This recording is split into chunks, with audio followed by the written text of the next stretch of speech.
liturgia da Igreja Católica que eu transmito nas minhas mídias digitais, de forma antecipada para você que me segue.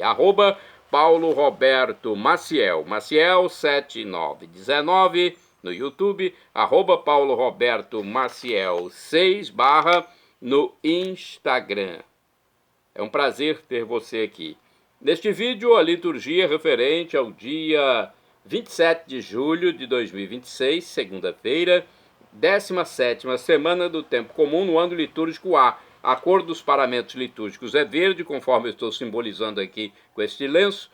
E no rito temos a missa à escolha. A primeira leitura é a leitura do livro do profeta Jeremias, capítulo 13, versículos do 1 ao 11. Isso disse-me o Senhor: vai comprar um cinto de linho e põe-no em torno da cintura, mas não o deixes molhar na água. Comprei o cinto conforme a ordem do Senhor e coloquei-o na cintura. E a palavra do Senhor dirigiu-se a mim pela segunda vez, dizendo: toma o cinto que compraste e tens a cintura, levanta-te e vai ao Eufrates e esconde-o lá na fenda de uma pedra. Fui e o escondi perto do Eufrates, conforme mandara o Senhor. Ora, ao cabo de muitos dias, disse-me o Senhor: levanta-te, vai ao Eufrates e retira de lá o cinto que te mandei esconder. Fui ao Eufrates, cavei e retirei o cinto do lugar onde o tinha escondido. Mas eis que o cinto tinha apodrecido tanto que não servia mais para nada. E a palavra do Senhor dirigiu-se a mim, dizendo: isto diz o Senhor: assim farei apodrecer a grande soberba de Judá e de Jerusalém, este povo perverso que se recusa a ouvir minhas palavras, convive com a maldade no coração e vai atrás de deuses estrangeiros, prestando-lhes culto e prostrando-se diante deles. Será como este cinto que não serve mais para nada. Pois assim como o cinto se une à cintura do homem, assim quis eu que toda a casa de Israel e toda a casa de Judá se unissem a mim, diz o Senhor, para ser meu povo, honra do meu nome, louvor e glória.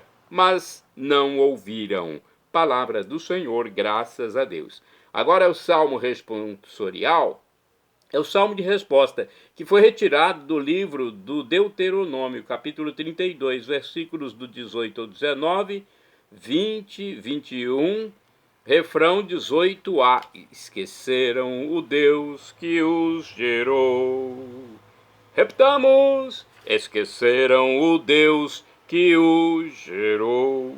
Aliás, que os gerou. Esqueceram o Deus que os gerou. Da rocha que te deu a luz te esqueceste, do Deus que te gerou não te lembraste. Vendo isto, o Senhor os desprezou, aborrecido com seus filhos e suas filhas. Esqueceram o Deus que os gerou, e disse: esconderei deles meu rosto, e verei então o fim que eles terão, pois tornaram-se um povo pervertido, são filhos que não têm fidelidade. Esqueceram o Deus que os gerou. Com deuses falsos provocaram minha ira, com ídolos vazios me irritaram. Vou provocá-los por aqueles que nem povo são, através de gente louca hei de irritá-los. Esqueceram o Deus que os gerou. Repitamos: esqueceram o Deus que os gerou. Agora é o Evangelho escrito por São Mateus, capítulo 13, versículos do 31 ao 35. Vamos aclamá-lo antes de proclamá-lo. Aleluia, aleluia, aleluia, aleluia, aleluia, aleluia, aleluia, aleluia. Deus nos gerou pela palavra da verdade, como as primícias de suas criaturas. Aleluia, aleluia, aleluia, aleluia, aleluia, aleluia, aleluia, aleluia. O Senhor esteja convosco, Ele está no meio de nós. Proclamação do Evangelho de Jesus Cristo, segundo São Mateus. Glória a vós, Senhor. Pelo sinal da Santa Cruz, purificai, Senhor, minha mente, meus lábios e meu coração, para acolher vossa palavra e que ela produza bons frutos na minha vida. Jesus contou-lhes outra parábola. O reino dos céus é como uma semente de mostarda que um homem pega e semeia no seu campo. Embora ela seja a menor de todas as sementes, quando cresce fica maior do que as outras plantas, e torna-se uma árvore, de modo que os pássaros vêm e fazem ninhos em seus ramos. Jesus contou-lhes ainda uma outra parábola. O reino dos céus é como o fermento que uma mulher pega e mistura com 3 porções de farinha até que tudo fique fermentado. Tudo isso Jesus falava em parábolas às multidões. Nada lhes falava sem usar parábolas para se cumprir o que foi dito pelo profeta. Abrirei a boca para falar em parábolas. Vou proclamar coisas escondidas desde a criação do mundo. Palavra da salvação, glória a vós, Senhor. Vamos saber aqui do livro Deus Conosco a interpretação, a hermenêutica desses textos, principalmente do Evangelho, né? Normalmente as reflexões são do Evangelho. O reino do céu é como um grão de mostarda e como o fermento colocado na farinha, diz Jesus. A semente de mostarda, tão pequenininha, forma um arbusto e um pouco de fermento leveda toda a massa. Basta sair um pouco mais de nós mesmos para sermos como a semente de mostarda, ou um pouco de fermento a favor do reino de Deus. Nesta parábola de Jesus, podemos encontrar 2 ideias importantes. A ação de Deus para a nossa salvação é discreta, geralmente sem nada de espetacular. Só a fé permite-nos perceber como vindo de Deus o que acontece em nós e ao nosso redor. Por outro lado, a ação divina é transformadora, pode mudar nossa vida. Não existe poder algum que possa impedir de conseguir seus objetivos. Portanto, descubramos a força do reino nas coisas pequenas, miúdas, como a semente de mostarda. São Celestino I é santo. Santo do dia 27 de julho. Ele morreu em 432 e foi papa. Ele instituiu o episcopado na Irlanda e na Inglaterra. Apoiou o concílio de Éfeso, no qual Nossa Senhora foi proclamada Mãe de Deus. De acordo com o site RS21 da TV Rede Século XXI, estas são as informações. Os 10 anos do pontificado de São Celestino I, de 10 de setembro de 422 a 27 de julho de 432, foram de grandes realizações. Sucessor do Papa Bonifácio, Celestino era homem de grande energia e, ao mesmo tempo, de comovente liberalidade. Enquanto cuidava da construção de Roma, da reconstrução de Roma, ainda sentindo as consequências do terrível saque que sofreu em 410 pelo bárbaro Alarico, ele não perdia de vista os interesses espirituais de toda a cristandade. Defendia o direito de o Papa receber apelos de qualquer cristão, leigo ou clérigo, e era solícito em responder a todos e a tudo. Ao Papa era pedido, sobretudo, fixar normas às quais todo fiel devesse conformar o próprio comportamento. Com essas respostas, conhecidas com o nome de decretais, tomou forma o primeiro embrião do direito canônico. Escreveu cartas aos bispos da bispos da Ilíria, da Gália, Narbonense e Vienense, da Apulia e da Calábria, a fim de corrigir abusos, dissipar dúvidas doutrinais, combater heresias ou simplesmente para proibir aos bispos vestir cintos e mantos próprios dos monges. Teve cordial correspondência com o amigo bispo de Hipona, Santo Agostinho, cuja doutrina defendeu calorosamente na disputa antipelagiana, com palavras que consagraram sua autoridade e santidade. Nesta carta endereçada aos bispos da Gália, o Papa afirmava que Agostinho sempre esteve em comunhão com a Igreja romana e o punha entre os mestres de maior autoridade na doutrina. Celestino desenvolvia a tarefa de bom pastor, solícito pela sorte de cada um, ainda que fosse o herético Nestório, patriarca de Constantinopla, que o concílio de Éfeso, convocado pelo Papa em 431, havia há pouco destituído e condenado. A 15 de março de 432, o Papa Celestino dirigia aos padres conciliares, ao imperador, ao novo patriarca, ao clero e ao povo uma carta na qual exprimia sua satisfação pelo triunfo da verdade e convidava todos à magnanimidade para com o derrotado. É este o último documento do pontífice. Celestino morreu em 27 de julho do mesmo ano e foi sepultado no cemitério de Priscila, numa capela ilustrada com os episódios do recente concílio de Éfeso, que proclamara solenemente a divina maternidade de Maria. No ano de 817, as relíquias do Santo Pontífice foram colocadas na Basílica de Santa Praxedes e parte delas teriam sido transportada para a Catedral de Mantua. Parte delas teria sido transportada para a Catedral de Mantua. São Pantaleão é santo do dia 27 de julho. Foi mártir e morreu em 305. Exerceu a medicina na Nicomédia, atual Turquia, sem receber recompensa alguma por seu trabalho. No Real Mosteiro da Encarnação, Madrid, Espanha, conserva-se uma relíquia do seu sangue, que se liquefaz na véspera de sua festa. Olha aí que curiosidade sobre São Pantaleão. São Pantaleão, rogai por mim, rogai por nós.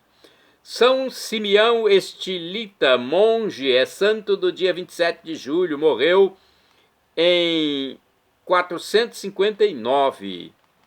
São Simeão Estilita. Por muitos anos viveu em duras mortificações e contínua oração sobre uma coluna nas proximidades de Antioquia, atual Turquia. São Clemente de Ocrida é santo do dia 27 de julho, foi bispo e morreu mais ou menos no século IX ou X. Foi insigne pela sua erudição e conhecimento dos escritos sagrados, nomeado bispo de Velika, na Bulgária, levou ao povo búlgaro a luz da fé. São Félix e Santa Liliosa são santos do dia 27 de julho, foram mártires, morreram em 852, são esposos e foram decapitados durante a perseguição dos maometanos em Córdoba, Espanha. Bem-aventurado do dia 27 de julho é o beato Bertoldo de Garsten, abade, morreu em 1142. Adotou reformas cluniacenses na abadia de Garsten, na Áustria. Olha, ele foi muito favorecido pelos dons da profecia e o poder taumatúrgico, ou seja, de interceder por milagres. Bem-aventurada do dia 27 de julho é a beata Lúcia Bufalari. Foi virgem e morreu em 350. Foi religiosa das Oblatas da Ordem de Santo Agostinho, em Amélia, na Itália. Destacou-se por seu espírito de penitência e zelo pelas almas. Bem-aventurada do dia 27 de julho é a beata Maria Madalena Martinengo, abadesa, morreu em 1737.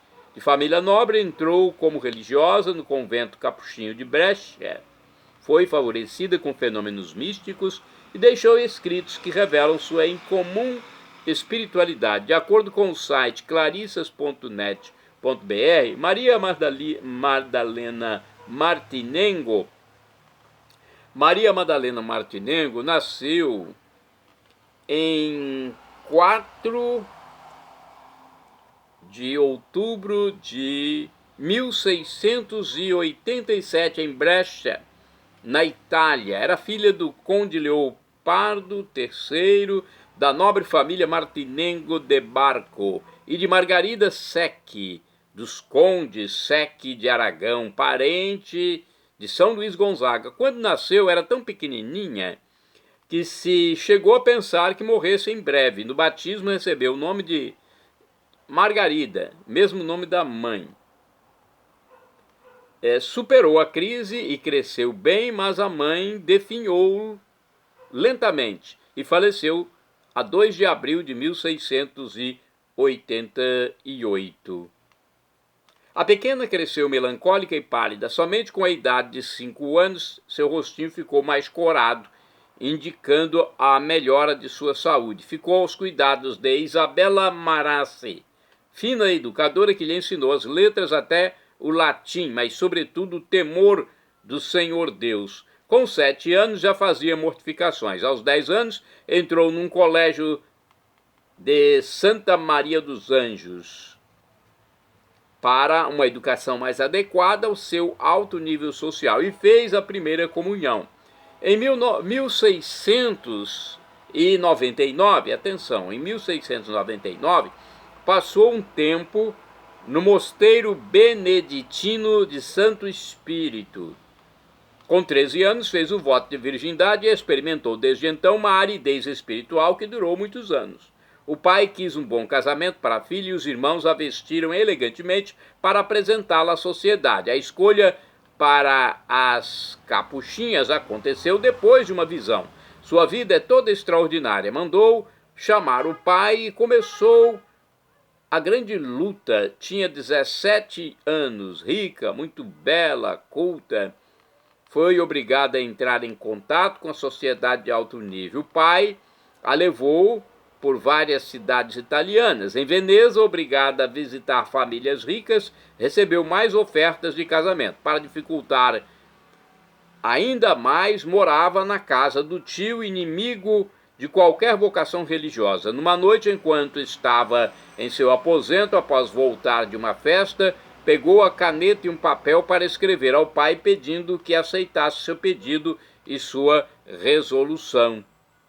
Mas uma dama de honra lhe notou algo de insólito e lhe disse para rezar e esperar antes de tomar aquela decisão. A luta foi dura, mas enfim a graça venceu e o pai concedeu-lhe a suspirada permissão. Entrou então no mosteiro das Clarissas de Santa Maria das Neves, em Brescia, no dia 8 de setembro de 1705.